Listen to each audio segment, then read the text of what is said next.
अस्सलाम friends, welcome to my YouTube channel. उम्मीद है आप सब खैरियत से होंगे और अच्छे से स्टडी कर रहे होंगे। फाइनल टर्म की आपने कैसे तैयारी करनी है CS 302 की, आज वो मैं आपको बताऊंगी और किस तरह से पेपर में क्वेश्चंस अपीयर होंगे और इम्पॉर्टेंट टॉपिक्स कौन से हैं, किस तरह कौन से क्वेश्चन हैं जो बार बार पेपर में रिपीट होते हैं। ठीक है, ये सब क्वेश्चंस के आंसर्स मैं आपको इस वीडियो में दूंगी और फाइनल टर्म की तैयारी में आपकी हेल्प करूँगी।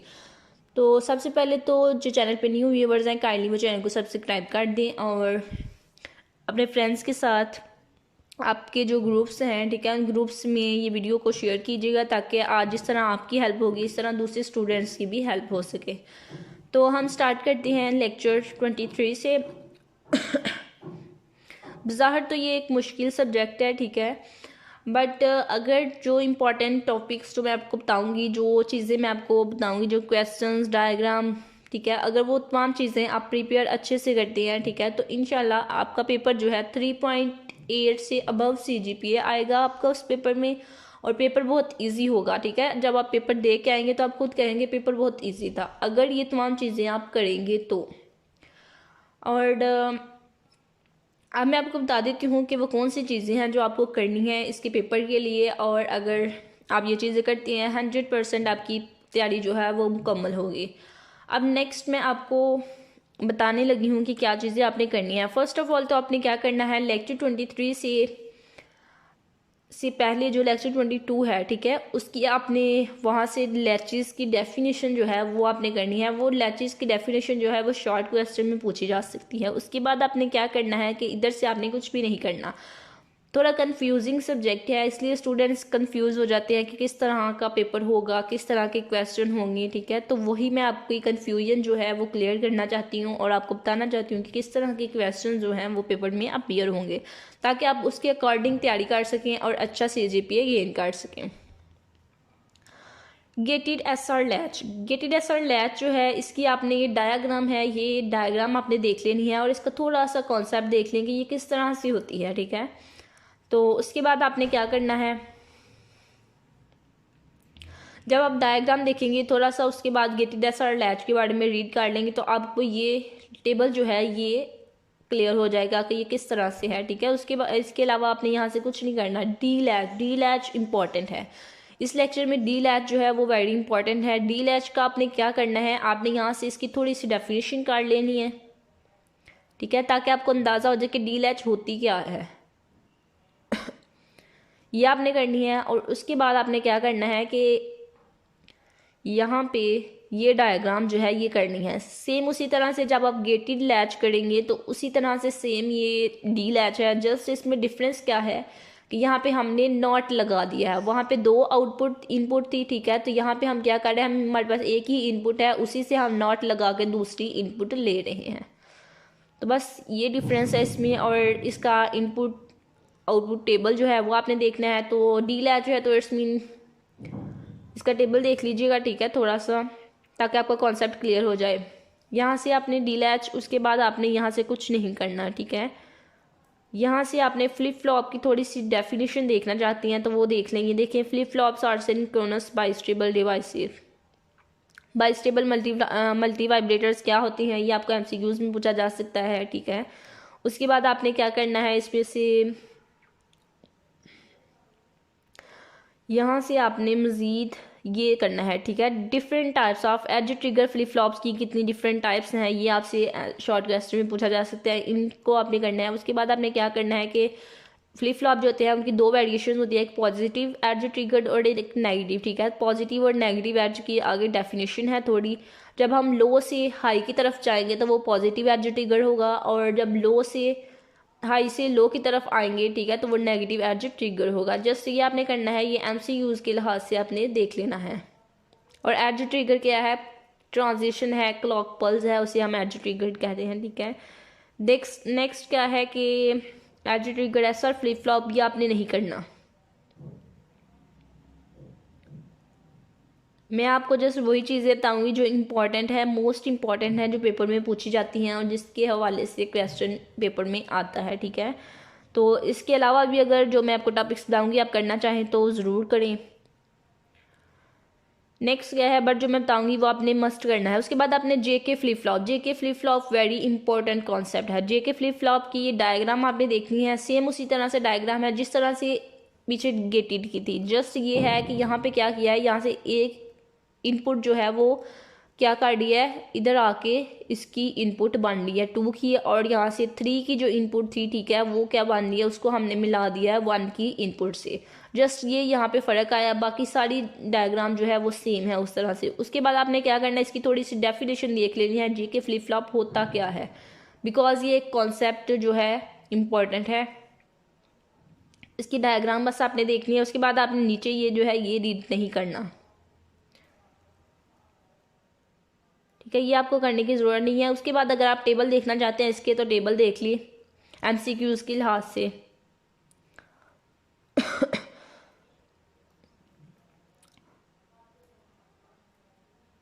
उसके बाद ये positive edge trigger, negative edge trigger क्या होता है, ये देखें, ये क्लॉक पॉजिटिव एज ट्रिगर है, ठीक है, और क्लॉक से जो सिग्नल, क्लॉक से सिग्नल आ रहा है उसको अगर हम नेगेटिव कर देंगे तो नेगेटिव एज ट्रिगर बन जाएगा। बस ये आपको एमसीक्यूज़ के लिहाज से पता होना चाहिए। उसके बाद आपने क्या करना है, यहाँ से आपने इंपॉर्टेंट चीज़ जो है, ठीक है, ये क्वेश्चन जो है बहुत पूछा जाता है, रिपीटेडली पूछा जाता है, बहुत से स्टूडेंट्स को इस क्वेश्चन का पता ही नहीं है कि इसका आंसर है क्या, ठीक है, तो इसलिए मैं आपको बता रही हूँ कि ये क्या है, ठीक है। यहाँ से आपने देखना है सिंक्रोनस इनपुट्स कौन सी होती हैं, SR, JK और D। फर्स्ट ऑफ ऑल तो आपने ये करना है MCQ लिहाज से। उसके बाद आपने क्या करना है, उसके बाद ये भी आपने नीचे से थोड़ा कर लेना है कि सिंक्रोनस इनपुट्स कैसी होती हैं, ठीक है। और उसके बाद आपने यहाँ से करना है, ठीक है, ये सारा यहाँ से करना है। सिंक्रोनस के बाद असिंक्रोनस आ जाता है। असिंक्रोनस में 2 इनपुट्स होती हैं, प्री सेट एंड क्लियर, ठीक है, तो ये 2, ये भी पूछा जा सकता है असिंक्रोनस इनपुट्स लिखें तो आपने क्या लिखना है, प्री सेट या क्लियर, ठीक है। यहाँ फिर इस तरह से पूछा जा सकता है असिंक्रोनस को डिफाइन करें, डिस्क्राइब करें, तो उसकी डेफिनेशन भी ये नीचे गिवन है यहाँ से, ठीक है, ये देखें, यहाँ से लेके यहाँ तक डेफिनेशन है, ये भी आपने करनी है। इसलिए आपने ये यहाँ से लेके यहाँ तक कंप्लीट टेबल जो है ये आपने करना है। इससे आपके 3-4 क्वेश्चन जो है वो क्लियर हो जाएंगे। उसके MCQs भी जो है वो भी यहाँ से बन रहे हैं, वो भी क्लियर हो जाएंगे। उसके बाद आपने क्या करना है, नेक्स्ट ये डायग्राम करने की ज़रूरत नहीं है, ठीक है, ताकि मैं आपको कंफ्यूज नहीं करना चाहती, जस्ट वो बता रही हूँ जो पूछा जा सकता है पेपर में। उसके बाद आपने क्या करना है कि यहाँ से नहीं, यहाँ से आपने कुछ नहीं करना, जस्ट ये देख लेंगे ये जेके फ्लिप फ्लॉप एंड नहीं, ये भी नहीं करना। मास्टर स्लेव फ्लिप फ्लॉप जो है ये बहुत इंपॉर्टेंट है, ठीक है। मास्टर स्लेव फ्लिप फ्लॉप आप अगर पास पेपर देखेंगे तो उसमें भी ये क्वेश्चन बार बार पूछा गया होगा, रिपीट हुआ होगा, ठीक है, इसलिए ये मास्टर स्लेव तमाम स्टूडेंट्स ने करना है। मास्टर स्लेव के बारे में आपको थोड़ा आइडिया होना चाहिए कि मास्टर स्लेव है क्या। और उसके बाद यहाँ से है थोड़ा कि मास्टर स्लेव जो है वो क्या है, यहाँ से, ठीक है। मास्टर स्लेव जो है वो उसके 2 पार्ट्स हैं, मास्टर एंड स्लेव, दोनों को मिला के मास्टर स्लेव बन गया, और वो SR फ्लिप फ्लॉप्स गेटेड की तरह का होता है, ये भी आपने करना है। उसके बाद आपने यहाँ से करना है, हाँ जी, जस्ट यही करना है आपने। मास्टर स्लेव फ्लिप फ्लॉप की ये आपने डायग्राम देख लेनी है, सेम उसी तरह से। ये देखें, पहले हमारे पास इतना होता था, ठीक है, तो अब हमने 2 को मिला दिया, मास्टर और स्लेव 2 मिला के, ठीक है, तो दोनों को कंपोज करके हमारे पास बन गया मास्टर स्लेव फ्लिप फ्लॉप। तो ये डायग्राम आपने देख लेनी है, इतनी इंपॉर्टेंट नहीं है बट फिर भी आप देख लेना, ठीक है। उसके बाद हमारे पास क्या है, ये भी फर्स्ट लेक्चर है 23, ठीक है। उसके बाद आपने क्या करना है, उसके बाद आपने यहाँ से देखनी है कि ये पूछा जा सकता है आपको कि ऑपरेटिंग कैरेक्टरिस्टिक्स क्या हैं या उनके नेम लिखें, ठीक है, तो ये आप नेम्स करने हैं तमाम स्टूडेंट्स ने। उसके बाद प्रोपोगेशन डिले कितने टाइप्स का होता है ये आपसे पूछा जा सकता है, तो आई थिंक 4 टाइप्स का प्रोपोगेशन डिले है, हाँ जी, 4 टाइप्स का प्रोपोगेशन डिले है। तो ये MCQs में आपसे पूछा जा सकता है, propagation delay TPHL, propagation delay PLH, ठीक है, तो ये आपने करना है MCQs के लिहाज से तमाम स्टूडेंट्स प्रोपगेशन डिले को रीड कर लें। सेटअप टाइम इतना इंपॉर्टेंट नहीं है, इसको नहीं करना, होल्ड टाइम भी नहीं करना। यहाँ से आपने क्या करना है, ये मैक्सिमम क्लॉक फ्रीक्वेंसी, ये शॉर्ट क्वेश्चन पूछा जाता है पेपर में, तमाम स्टूडेंट्स ने करना है मैक्सिमम क्लॉक फ्रीक्वेंसी। उसके बाद आपने क्या करना है, ये पावर डिसिपेशन की डेफिनेशन थोड़ी सी करनी है, और नेक्स्ट जो है ये 2 MCQs बनने हैं, ठीक है, 1 और 2। ये MCQs आपने देखा होगा क्विज में भी आपसे पूछे गए होंगे, तो इसलिए आपने ये भी होल्ड कर लेना है ताकि MCQs भी कवर हो जाएं और अगर डेफिनेशन आए तो वो भी कवर हो जाए। उसके बाद आपने क्या करना है, लेक्चर 24 में अगेन हमारे पास ये क्या आ गया, D flip flop. D flip flop आपने पीछे कर लिया, अब अगेन करने की ज़रूरत नहीं है। सिंक्रोनाइजिंग और synchronous input using D flip flop, ठीक है, तो नहीं, ये भी रहने दें।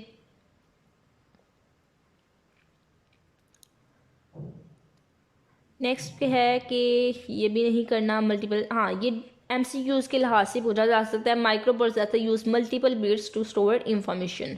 उसके बाद ये these multiple bits flip flops are called register, ये रजिस्टर की डेफिनेशन भी आपने करनी है MCQs के लिए।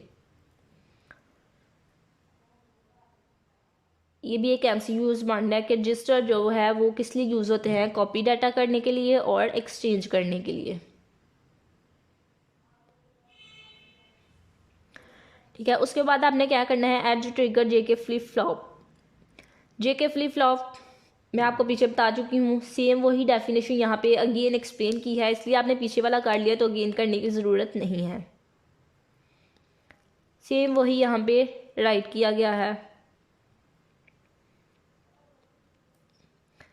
नेक्स्ट आ गया है कि जेके फ्लिप फ्लॉप की एप्लीकेशंस। तो जेके फ्लिप फ्लॉप की एप्लीकेशंस का आपको पता होना चाहिए क्या है, एज अ सीक्वेंस डिटेक्टर, इसके नेम्स आप देख लें, एज अ फ्रीक्वेंसी डिवाइडर, और एज अ फ्रीक्वेंसी डिवाइडर को आपने नेक्स्ट भी देखना है, इसका ये आप होल टेबल कर लीजिएगा, इंपॉर्टेंट है ये, ठीक है। एज अ फ्रीक्वेंसी डिवाइडर ये क्वेश्चन में पूछा जाता है, जो क्वेश्चन बन रहा है या फिर जो शॉर्ट क्वेश्चन MCQs बन रहा है वो तमाम चीज़ें मैं आपको बताई जा रही हूँ, इसी तरह से आपने करना है, ठीक है। और कोई भी चीज़ जो मैंने बताई है वो आपने नहीं छोड़नी है, क्योंकि मैं वही बता रही हूँ जो मोस्ट इम्पॉर्टेंट है।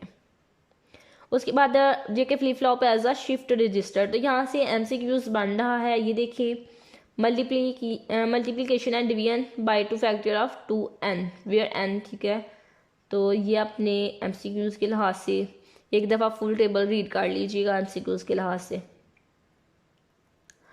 4-बिट शिफ्ट रजिस्टर, ये जो डायग्राम है ना ये बहुत इंपॉर्टेंट है, ये डायग्राम आपने करनी है और देख लेना है कि कहाँ से कौन सी इनपुट आ रही है, कहाँ से कौन सी आउटपुट आ रही है। उसके बाद JK flip flop as a counter. Counter क्या है, बस इसका आपको आइडिया होना चाहिए, तो मैं आपको बता देती हूँ काउंटर क्या है। जब हम किसी चीज़ को काउंट करते हैं तो उसे हम काउंटर कहते हैं। काउंट 2 तरह के काउंट होते हैं, काउंट अप और काउंट डाउन।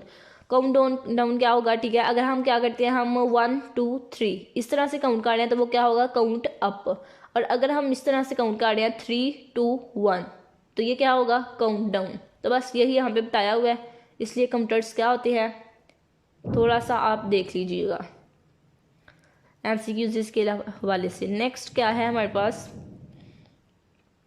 लेक्चर 25। लेक्चर 25 में ये देखें अगेन वही आ गया, asynchronous preset and clear inputs. तो ये वाला टेबल यहाँ तक करना था, मैं आपको पीछे बता चुकी हूँ, ठीक है, क्लियर इनपुट्स तक। सेम वही कॉन्सेप्ट अगेन आ गया है।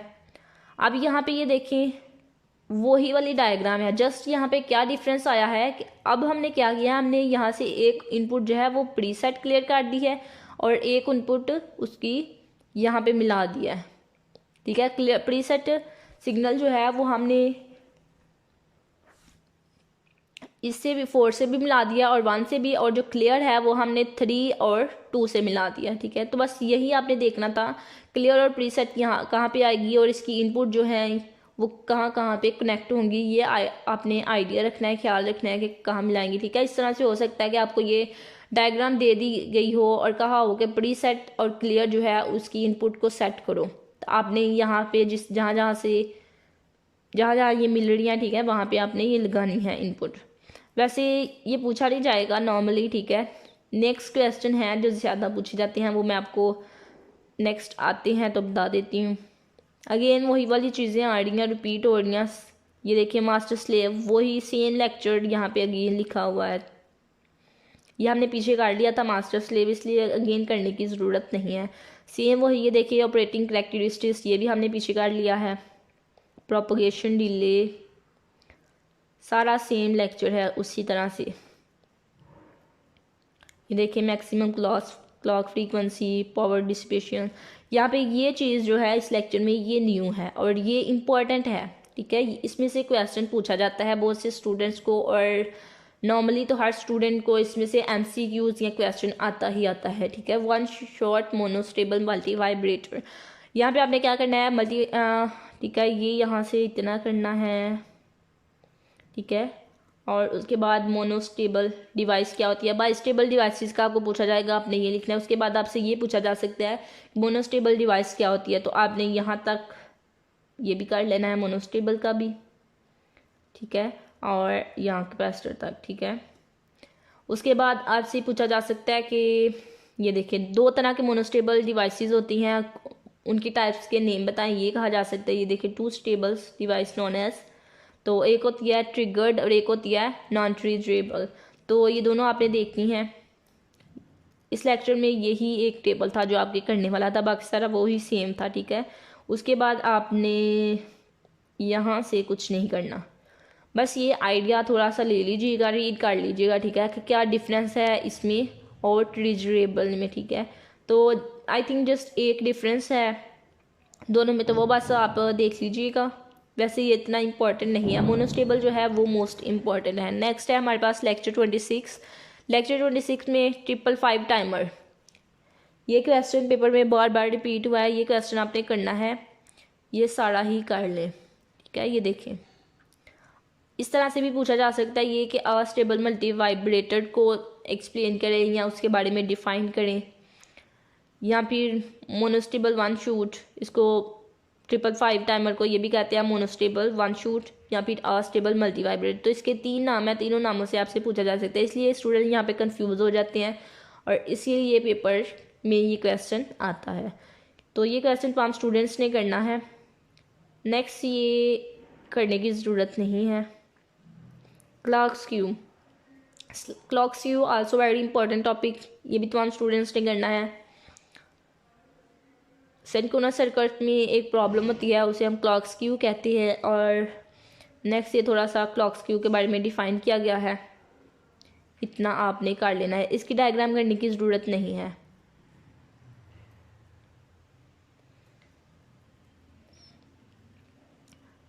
नेक्स्ट ये यहाँ से पूछा जा सकता है कि क्लॉक स्क्यू जो है वो किन चेंजेस की वजह से, किन वजूहात की वजह से इंक्रीज़ होता है, ठीक है, या फिर आता है। टेम्परेचर, पावर सप्लाई, वोल्टेजेस, ये आपने बताना है अगर ये क्वेश्चन आपसे पूछा जाए, ठीक है।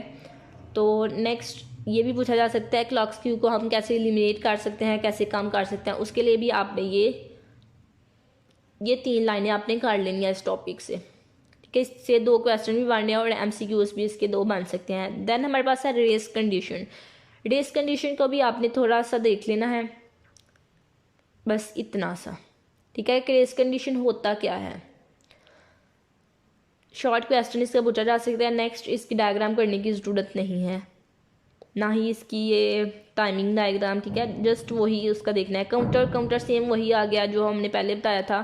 काउंटर्स 2 तरह के होते हैं, सिंक्रोनस और असिंक्रोनस, ठीक है। तो नेक्स्ट असिंक्रोनस और सिंक्रोनस को थोड़ा डिफाइन किया गया है, तो ये आपने देख लेना है। वो असिंक्रोनस था और यहाँ पे सिंक्रोनस को बताया गया, ये यहाँ से आपने। एक बात और मैं आपको बता दूं कि ये सिंक्रोनस और असिंक्रोनस का कॉन्सेप्ट जो है ये आपने क्लियर रखना है। ये क्वेश्चन मोस्टली पूछा जाता है, बहुत रिपीट होता है पेपर में, ठीक है, और बहुत से स्टूडेंट्स को इसका डिफरेंस नहीं पता होता, इसलिए ये डिफरेंस आपने ज़रूर करना है दोनों का। नेक्स्ट हमारे पास क्या है, रिपल काउंटर्स, ठीक है। तो रिपल काउंटर्स में ripple counters are implemented by connecting together multiple flip flop.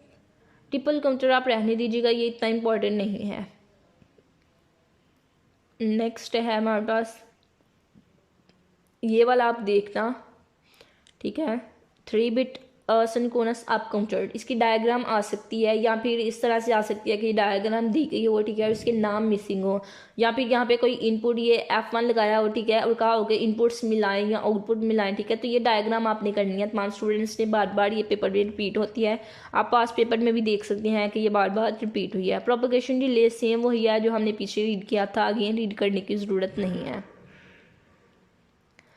Modern counter में बहुत से MCQs हैं जो बन रहे हैं। यहाँ से फर्स्ट MCQs ये देखें, ये बन रहा है, ठीक है। उसके बाद हमारे पास यहाँ पे बन रहे हैं MCQs यहाँ से।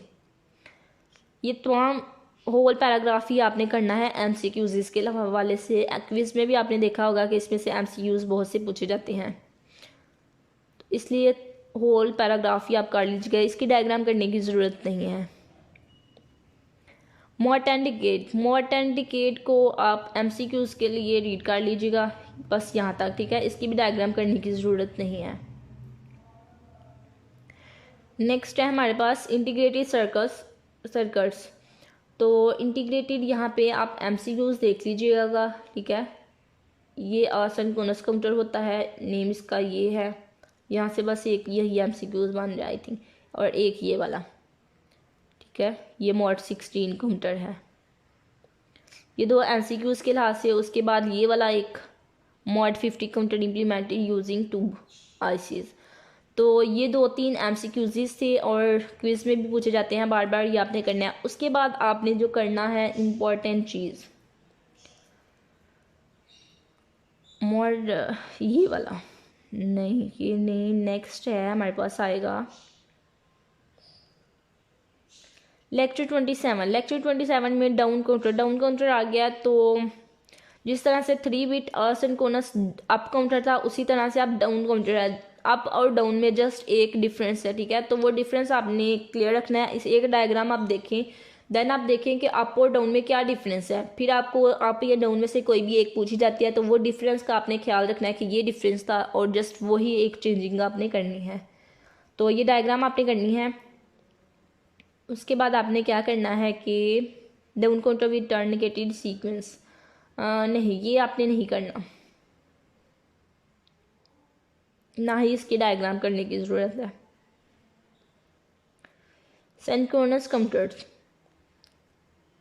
सिंक्रोनस और असिंक्रोनस काउंटर्स की डेफिनेशन मैं आपको पीछे बता चुकी हूँ, वही डेफिनेशन आपने करनी है। और 2-बिट सिंक्रोनस काउंटर, जस्ट इसको आप आइडिया के तौर पे देख लीजिएगा, वैसे इतनी इम्पोर्टेंट नहीं है। नेक्स्ट आपने क्या करना है, 3-बिट 4, नहीं, ये भी नहीं है, क्योंकि इतनी बड़ी जो है वो पेपर में नहीं पूछी जाएगी। 4-बिट भी नहीं, ठीक है। वो 3-बिट अप और डाउन जो थी मैंने आपको बताई थी, वो आपने अच्छे से करनी है। नेक्स्ट हमारे पास क्या है कि ये भी डायग्राम आपने नहीं करनी। नेक्स्ट हमारे पास लेक्चर 28 है। लेक्चर 28 में ये डायग्राम भी आपने नहीं करनी, इतनी बड़ी डायग्राम आपसे नहीं पूछी जाएगी। मॉड एंड सिंक्रोनस काउंटर, तो मॉड का मैं आपको बता दूँ कि यहाँ से आप एक MCQs ये कर लीजिएगा, जस्ट यही करने की ज़रूरत है, ठीक है। सिंक्रोनस काउंटर और असिंक्रोनस काउंटर हम पीछे रीड कर चुके हैं, अगेन बार बार मैं आपको हाईलाइट नहीं करवाऊँगी। उसके बाद इंपॉर्टेंट चीज़ जो लॉन्ग क्वेश्चन के हवाले से है वो अब आई है, ठीक है। वो मैं आपको बताने लगी हूँ कि क्या है। अब ये डायग्राम जो है ये बहुत इंपॉर्टेंट है। ये कैसे इंपॉर्टेंट है और कैसे आपसे पेपर में पूछा जाएगा इसके मतलब क्वेश्चन, वो मैं आपको बता देती हूँ। ये डायग्राम आपको बनी बनाई मिलेगी, ठीक है। बस आपका काम क्या होगा, आपका काम ये होगा कि आपने क्या करना है, आपने ये जो नेम्स लिखे हैं ना, ठीक है, इन नेम्स को आपने बताना है कि इनका काम क्या है, इनका फंक्शन क्या है, RCO का फंक्शन क्या है, ठीक है। और यही इस तरह से क्वेश्चन वेरी इंपॉर्टेंट और तकरीबन हर बच्चे से ये क्वेश्चन पूछा जाएगा और ये क्वेश्चन लॉन्ग क्वेश्चन में आता है, ठीक है, कि डायग्राम दी होती है और इस तरह से नेम लिखे होते हैं और कहा होता है कि ये जो नेम लिखे हैं, ठीक है, इनको एक्सप्लेन करें, या फिर ये कि यहाँ पे जस्ट लाइंस लगाई हों और नेम ये आपने खुद लिखने हों, ठीक है। तो इस तरह से 2 क्वेश्चन आपसे पूछे जाते हैं इसके हवाले से। तो इसकी आपने तैयारी कैसे करनी है कि आपने ये जो नेम यहाँ पे लिखा है इनका फंक्शन ये आपने करना है, ठीक है।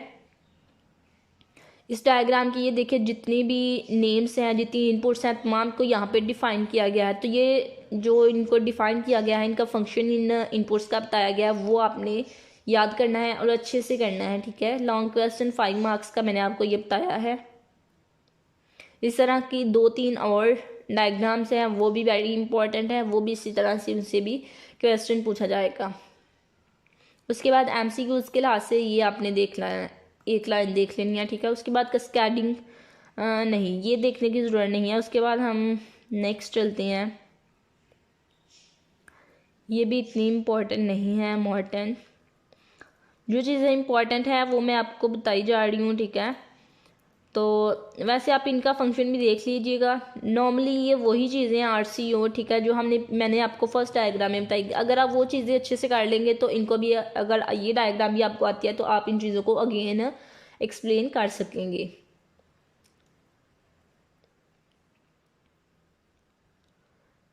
नेक्स्ट हमारे पास क्या है कि यहाँ पे MCQs के हवाले से ये देख लीजिएगा आप, कौन सा असिंक्रोनस क्लियर इनपुट रखता है और कौन सा काउंटर सिंक्रोनस इनपुट रखता है। और इन दोनों का डिफरेंस भी पूछा जाता है, 161 और 163। या फिर ये कहा जा सकता है कि असिंक्रोनस क्लियर इनपुट और सिंक्रोनस क्लियर इनपुट के नेम बताओ, ठीक है, कौन सा काउंटर है जो रखता है। तो ये नेम आपने बताना है, इसलिए ये 1 लाइन जो है, 1-1.5 लाइन ये आपने अच्छे से करनी है। नेक्स्ट, ये डायग्राम करने की ज़रूरत नहीं है। Up and down counter, again it's very important topic. इसकी डायग्राम जो मैंने आपको पीछे बताई थी वो भी इम्पॉर्टेंट थी, ठीक है, और इसका ये टेबल जो है ये भी इम्पॉर्टेंट है। ये मैं आपको थोड़ा सा एक्सप्लेन कर देती हूँ कि ये किस तरह से, यहाँ से आपने ये डेफिनेशन थोड़ी सी कर लेनी है। अप एंड डाउन काउंटर वही है कि जब हम 1 2 3, ठीक है, इस तरह से करते हैं तो वो अप होता है, जब हम 3 2 1 पीछे की तरफ जाते हैं तो वो डाउन काउंटर होता है। तो यही यहाँ पे टेबल पे बताया हुआ है। तो ये आपको इस तरह से पूछा जा सकता है 3 बिट सिंक्रोनस काउंटर का अप टेबल लिखें या डाउन टेबल लिखें, ठीक है, इस तरह से ये पूछा जाएगा। तो ये देखें, क्लॉक पल्स 1 2 3 1 से 7 तक, Q1 Q2 Q3। तो अब ये देखें, जब तमाम इनपुट 0 थी तो 1, एक इनपुट 1 हुई तो 2 की पावर 0 जो होती है आपको पता है 1 होती है, तो इट्स मीन 1 हो गया, ठीक है। 2 की पावर 1 जो होती है वो क्या होती है 2, इट्स मीन कि ये 2 होगी, ठीक है। इस तरह से है 1 2 3 7 तक। अब ये देखें यहाँ पे तीनों 1 है, इट्स मीन के 7 होगी है। तो यही सेम उसी तरह से डाउन में क्या होगा, डाउन में हम ये इनपुट्स जो है ये उल्ट कर लेंगे, ठीक है। अब ये देखें, 111 हम पहले दे रहे हैं, फिर 2 1, फिर 1 और 1, ठीक है, और लास्ट पे तीनों 0 हैं।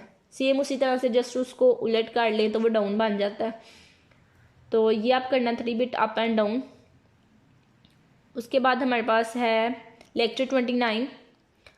लेक्चर 29 में ये देखिए अगेन आ गया 3 बिट सिंक्रोनस डाउन काउंटर।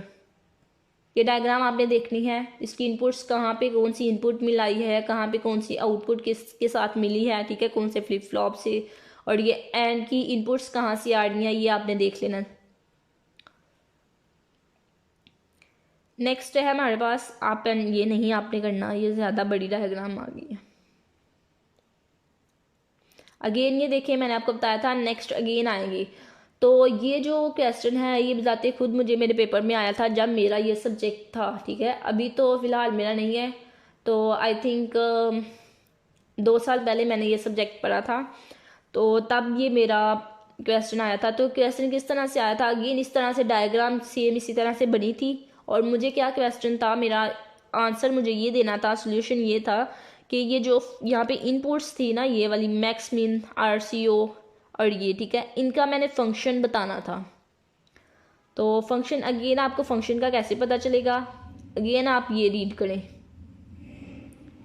ठीक है। ये रीड करेंगे तो आपको इन फंक्शंस का पता चल जाएगा। इसलिए ये आपने अगेन तमाम स्टूडेंट्स ने ये करके जाना है, किसी स्टूडेंट्स ने ये क्वेश्चन नहीं छोड़ना। 5 मार्क्स का ये क्वेश्चन है, ठीक है। वो जो पीछे वाला था थोड़ा सा डिफरेंट था, स्लाइटली डिफरेंट था, और थोड़ा सा इसमें डिफरेंस है।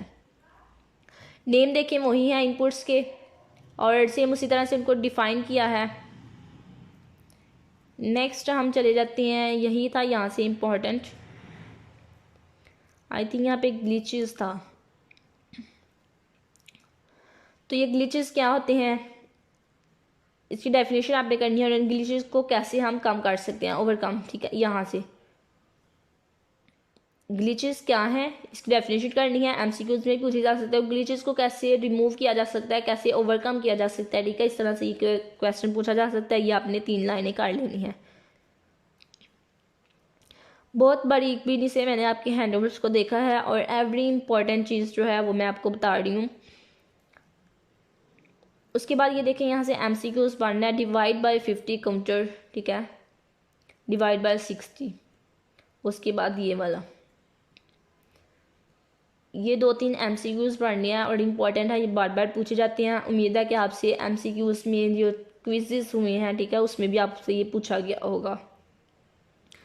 नेक्स्ट हम चले जाते हैं, इसमें से कुछ भी नहीं है।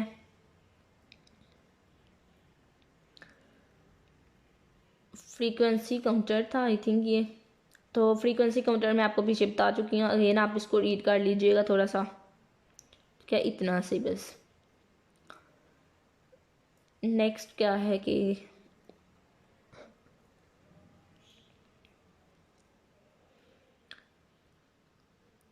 ये क्या था, down design of synchronous counter, नहीं ये भी आपने नहीं करना। स्टेट मशीन, स्टेट मशीन आपने करना है कि स्टेट मशीन होती क्या है, ठीक है। यहाँ से आप ये रीड कीजिएगा, स्टेट मशीन का आपको आइडिया होना चाहिए। यहाँ से स्टेट मशीन या एक्साइटेशन वेरिएबल्स क्या होती हैं, ठीक है। एक्साइटेशन वेरिएबल, ये देखें दरमियान में आके क्वेश्चन छुपा है, तो इस तरह के क्वेश्चन ही पूछे जाते हैं। ये तमाम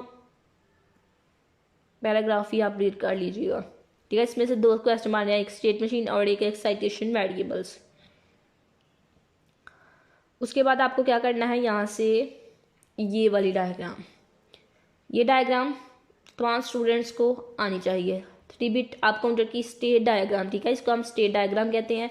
और सेम उसी तरह से अप काउंटर है, तो ये देखिए पहले 0 था, फिर 1 2 3, इसी तरह से 7, ठीक है। तो ये स्टेट डायग्राम है अब 3 बिट अप काउंटर की। इसको आपने करना है, सेम उसी तरह से टेबल है जिस तरह से पीछे था। उसके बाद कर्नफ मैप, कर्नफ मैप आई थिंक आपने मिड टर्म में सीखा होगा, और अगर सीखा है तो इसको आप अगेन देख लीजिएगा, आपका थोड़ा रिपीट हो जाएगा, सेम उसी तरह से है। उसके बाद ये एक्सप्रेशन जो है ये आपने एमसीक्यूज के लिहाज से करनी है। साथ में आपको जो एमसीक्यूज मुझे नज़र आ रहा है वो भी मैं बताई जा रही हूँ कि कौन सा है इम्पॉर्टेंट और कौन सा नहीं। उसके बाद ये देखें पहले हमारे पास जो स्टेट डायग्राम थी वो जस्ट अप की थी, ठीक है। तो यहाँ पे हमारे पास जो है ये अप और डाउन दोनों की है। अप और डाउन की कैसी है ये देखें, जब हमारे पास एक्स वेरिएबल 0 होगा तो हम अप जाते जाएंगे, ठीक है। और जब हमारे पास एक्स की वैल्यू 1 होगी तो हम क्या करेंगे, हम डाउन जाएंगे इस तरह से। तो ये अप और डाउन दोनों का हो गया। ये स्टेट डायग्राम आपने देख ली है। कर्नफ मैप जो है ये इतना इंपॉर्टेंट नहीं है, बिकॉज ये इंपॉर्टेंट था मिड टर्म में, तो मिड टर्म में उम्मीद है आपने क्लियर कर लिया होगा। नेक्स्ट है 30 लेक्चर 30 में हमारे पास डिजिटल क्लॉक। डिजिटल क्लॉक को आपको देखने की ज़रूरत नहीं है, बहुत बोर्डिंग सा टॉपिक है ये और इतना इंपॉर्टेंट भी नहीं है। नेक्स्ट ये इसकी डायग्राम भी नहीं करनी। ये क्या है, फ्रीक्वेंसी काउंटर। फ्रीक्वेंसी काउंटर ये देखिए अगेन रिपीट हुआ है, 3 दफ़ा ये आ गया, ठीक है। तो इसलिए आपने 1 दफ़ा तो एटलीस्ट ज़रूर करना है। फ्रीक्वेंसी काउंटर जो है इंपॉर्टेंट क्वेश्चन है, मैं पहले भी आपको बता चुकी हूँ, और ये देखें बार बार रिपीट भी हो रहा है, इट्स मीन कि ये इंपॉर्टेंट है। डिज़ाइन ऑफ सिंक्रोनस काउंटर ये हमने पीछे भी देखा था, सेम वही आ गया। क्लॉक सिंक्रोनस स्टेट मशीन, ठीक है। तो यहाँ पे आप स्टेट मशीन की डायग्राम मैंने आपको ये दिखा दी थी। आई थिंक ये सारा हमने कर लिया है। हाँ, यहाँ पे जो इम्पोर्टेंट चीज़ है ये देखें, यहाँ पे एक क्वेश्चन बनना था। ये देखिए एक्साइटेशन वेरिएबल्स, यहाँ पीछे हम ये टेबल रीड कर चुके हैं, ये आपको अगेन नहीं करना। आपको यहाँ पे क्या करना है, यहाँ पे आपको स्टेट और मिली और मोनो मशीन की डेफिनेशन करनी है। दो मशीन्स हैं आपके पास, एक मिली मशीन और एक मोनो मशीन। तो इसकी डेफिनेशंस आपने करनी है, एमसीक्यूज के हवाले से पूछी जा सकती है। आप लोग क्या करते हैं, पूरे हैंडआउट्स को रीड नहीं करते, इसीलिए आपको क्वेश्चंस जो हैं एमसीक्यूज हैं वो मिलते नहीं हैं। अदरवाइज ये क्वेश्चन और एमसीक्यूज जितने भी पेपर में आते हैं वो हमारे हैंडआउट से ही होते हैं। बट जब हम रीड ही नहीं करेंगे फुल हैंडआउट्स तो हमें कैसे पता चलेगा कि वो हैंडआउट से हैं या नहीं। सेम ये देखें 3 बिट आप अगेन आ गई है, स्टेट डायग्राम 3 बिट आपकी। तो ये स्टेट डायग्राम आपसे पेपर में पूछी जाएगी, इंपॉर्टेंट है, इसलिए आपने ये देख लेनी है और है भी इजी। नेक्स्ट है लेक्चर 31। लेक्चर 31 में अगेन स्टेट टेबल ये नहीं करना, ये सारा वही आ गया अगेन जो हम पीछे देख के आए थे जब हमने ये स्टेट डायग्राम देखी थी। ठीक है, एसआर फ्लिप फ्लॉप्स। नेक्स्ट यहाँ से आपने क्या करना है,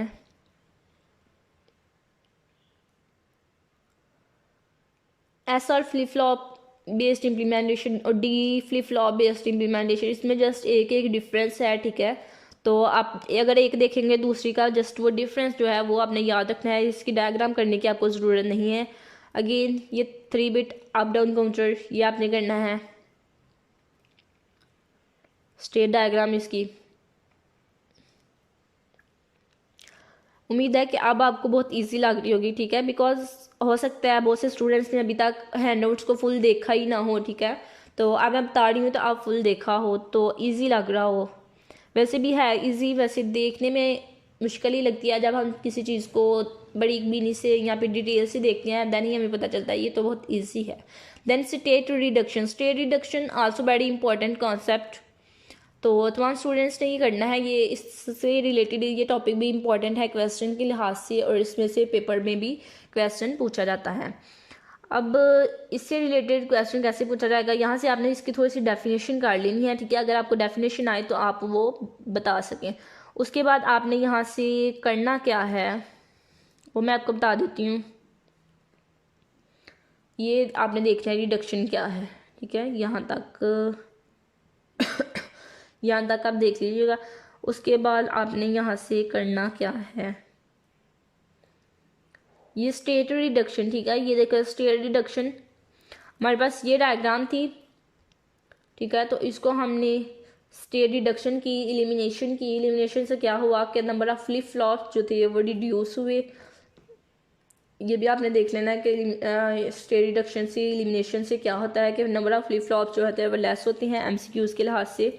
तो स्टेट रिडक्शन जो है वो मैं यहाँ पे आपको एक्सप्लेन नहीं कर सकती बिकॉज बहुत लेंथी टॉपिक हो जाएगा ये, और वीडियो भी लेंथी हो जाएगी। इसलिए आपने क्या करना है, आपने ये लेक्चर जो है वो देख लेना है 32 वाला, उसमें स्टेट रिडक्शन को एक्सप्लेन किया होगा डिटेल से, तो वो आप कर लीजिएगा। उसके बाद स्टेट असाइनमेंट। ठीक है, स्टेट असाइनमेंट कैसे करते हैं, स्टेट असाइनमेंट है क्या, यहाँ से आपने थोड़ी सी डेफिनेशन देख लेनी है इसकी, और अगर इसके रिलेटेड आपको कोई क्वेश्चन आता है तो आपने यहाँ पे ये स्टेट असाइनमेंट की डेफिनेशन लिख लेनी है। उसके बाद स्टेट असाइनमेंट करते कैसे हैं, स्टेट असाइनमेंट ये भी थोड़ा लेंथी हो जाएगा। ठीक है, बट आपने स्टेट रिडक्शन और स्टेट असाइनमेंट दोनों कॉन्सेप्ट जो है ये आपने देख लेने हैं वीडियो लेक्चर से, जो आपके व्यू के लेक्चर्स हैं, तो छोड़ने नहीं है किसी बच्चे ने। ठीक है, क्योंकि ये दोनों इम्पॉर्टेंट हैं, हो सकता है कि इससे रिलेटेड ही पेपर में आपसे क्वेश्चन आ जाए। उसके बाद आपने ये करनी है। ठीक है, स्टेट असाइनमेंट की कुछ गाइडलाइंस हैं, तमाम स्टूडेंट्स ने ये गाइडलाइंस करनी है, इंपॉर्टेंट है। 5 मार्क्स का ये क्वेश्चन गाइडलाइंस का पूछा जाता है। उसके बाद हमारे पास मोरो मशीन और मिली मशीन की हमने पीछे डेफिनेशन देखी थी, अब उनकी स्टेट डायग्राम। मोरो मशीन की स्टेट डायग्राम ये देखें, ये है मोरो मशीन की स्टेट डायग्राम। तो मोनो मशीन की अगर स्टेट डायग्राम ये भी आपसे पूछा जा सकता है कि मोनो मशीन की स्टेट डायग्राम बनाई, वेरी इजी है। ठीक है, तो आपने ये एक दफ़ा देख लेनी है। जस्ट यहाँ से आप मोनो मशीन की डेफिनेशन और मोनो मशीन की स्टेट डायग्राम ही कीजिएगा, मज़ीद आपको करने की ज़रूरत नहीं है। उसके बाद हमारे पास क्या है, मीली मशीन। हमने पीछे देखा था मिली मशीन की डेफिनेशन, तो मैंने आपको बता दी थी। मज़ीद यहाँ से आप थोड़ा सा रीड करना चाहें तो रीड कर लें। उसके बाद इसकी भी स्टेट डायग्राम आपने करनी है कि स्टेट डायग्राम इसकी क्या है। ठीक है, तो इसकी भी स्टेट डायग्राम बनाने का कहा जा सकता है, इसकी भी स्टेट डायग्राम पेपर में आती है, और आपने इसकी स्टेट डायग्राम देखनी है, इसकी डेफिनेशन देखनी है। मज़ीद इसके हवाले से यहाँ से आपने कुछ नहीं करना। मुझे उम्मीद है कि अगर आप ये चीज़ें अच्छे से करेंगे तो आपका पेपर जो है वो बहुत अच्छा होगा। मेरी तबीयत को थोड़ी ख़राब थी, ठीक है, तो आज मैं आपको इतना ही करवा पाऊँगी 23 से 33 तक। नेक्स्ट जो है 33 से ऑनवर्ड 45 तक मैं आपको नेक्स्ट वीडियो में करवा दूँगी। और होपफुली कि ये हेल्प जो है, ये वीडियो जो है आपकी है बहुत हेल्प करेगी और आपकी फाइनल टाइम की तैयारी जो है वो बहुत अच्छी होगी और अच्छे से आपका पेपर अटैम्प्ट होगा। अगर आप ये टॉपिक्स जो है, ये जो चीज़ें मैंने इंपॉर्टेंट बताई हैं, इनको आप अच्छे से 100% जो है प्रिपेयर करते हैं, तभी ये आपका पेपर जो है वो अच्छा होगा और बहुत इजी आएगा पेपर आपका। तो चैनल को सब्सक्राइब ज़रूर कीजिएगा और वीडियो को लाइक कीजिएगा। सब्सक्राइब करने का आपको ये फ़ायदा होगा कि नेक्स्ट जो 33, 34 से 45 तक ऑनवर्ड जो वीडियो मैं आपको बनाऊंगी उसका नोटिफिकेशन आपको मिल जाएगा और आप उसकी भी तैयारी कर सकेंगे। चैनल को सब्सक्राइब